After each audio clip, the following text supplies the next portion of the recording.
शादी बहुत बड़ा जुआ है और ये जुआ मेरे हिसाब से खेलने के लिए खेला जाना चाहिए और इसमें जीत का पूरा प्रयास करना चाहिए। और मुझे ऐसा लगता है कि जो प्रयास करते हैं वो इसमें 100% जीतते ही हैं।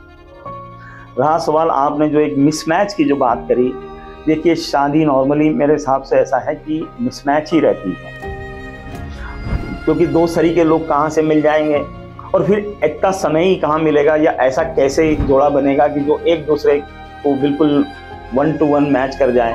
नहीं, 1 to 1 मैच करने वाले वैसे भी जोड़े चलते भी नहीं हैं। तो मुझे ऐसा लगता है कि आप में कमियां रहेगी, कुछ पत्नी में, यानी आदमी में कुछ कमियां रहेगी, कुछ पत्नी में कमियां रहेगी।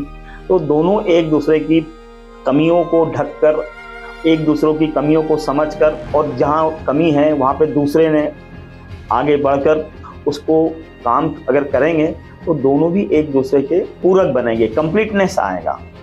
तो मिसमैच तो मेरे हिसाब से ऐसा है कि थोड़ा बहुत तो रहता ही है, ऐसा तो होगा ही नहीं कि एकदम 100% मैच करेंगे या 100% IQ मैच करेगा। अच्छा, इतने सारे फैक्टर्स हैं कि क्या क्या मैच करोगे आप। लगे तो कोई बौद्धिक क्षमता है, या आपका समझो एक का संगीत का क्षेत्र है, दूसरे का भी संगीत है, तो ठीक है भाई, संगीत जुड़ गया। या फिर आप बिजनेसमैन हैं, वो भी बिजनेस वूमन है, तो ठीक है। दोनों नौकरी पेशा है तो ठीक है। अरे पर ये 2-4 फैक्टर जुड़ गए तो बाकी तो बहुत सारे 200 फैक्टर हैं, तो उसमें तो मिसमैच रहेगा ही रहेगा। तो कुछ मैच वैच ढूंढिए मत कि बिल्कुल बराबरी होनी चाहिए, मेरा मैचिंग ही होना चाहिए। नहीं, मत ढूंढिए, एक आध दो चीजें भी मिल गई बस हो गया, उसके वही पकड़कर आप जीवन निभा दें।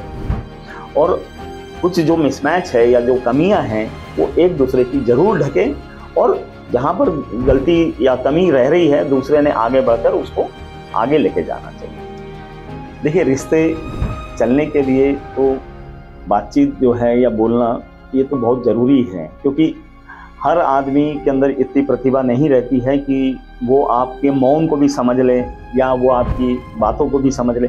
देखिए, वक्त के साथ में रहते रहते तो वो शायद ये तरह की चीज़ें वो एक दूसरे के प्रति सजग हो जाते हैं कि ये अभी यहाँ पे चुप है तो इसका मतलब क्या है, ये यहाँ पे बोल रही है, ये यहाँ पर जैसे अगर कोई घर में चल भी रहा है तो भी दूसरे को धीरे धीरे वो क्योंकि वक्त के रहते रहते वो समझ में आ जाता है। किचन में से कहीं आवाज़ अगर बढ़ रही है या एक में के दूसरे के प्रति धीरे धीरे वक्त के साथ में वो सजग हो जाते हैं। बट उससे पहले तो मुझे ऐसा लगता है कि बोलचाल से ही बातचीत करनी पड़ेगी और शब्दों के अंदर ही चीज़ों को डालना पड़ेगा, अदरवाइज तो समझेगा ही नहीं कोई। क्योंकि कोई मौन है तो दूसरे आदमी इतना या पत्नी इतनी होशियार तो तब तक नहीं बनेगी या समझ नहीं पाएगी आपको शुरुआती दौर में।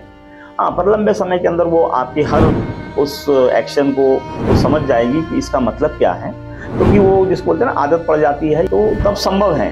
बट शुरुआती दौर में तो मुझे लगता है कि बातचीत करना जरूरी है, और बातचीत करने से एक दूसरे के प्रति जो भावनाएं आदान प्रदान होगी या जो विषय पे बातचीत होगी उससे भी चीज़ों की समझ आती है। और अगर बातचीत करते हैं तो थोड़ा रिलैक्सेशन भी आता है, कोई सुनने वाला भी है, क्योंकि किसी के अंदर कोई दर्द रहता है, कहीं परेशानी रहती या कुछ बताना चाहेंगे, कई पारिवारिक परेशानी है, ऑफिस की है, तो एक दूसरे से बातचीत करेंगे तो फिर समझ भी लेंगे। और कोई सुनने वाला भी होना चाहिए ना, तभी तो हम लोग शादी में आए हैं कि कोई हमारा एक पार्टनर रहेगा, लाइफ पार्टनर रहेगा जो हमारी बात सुनेगा।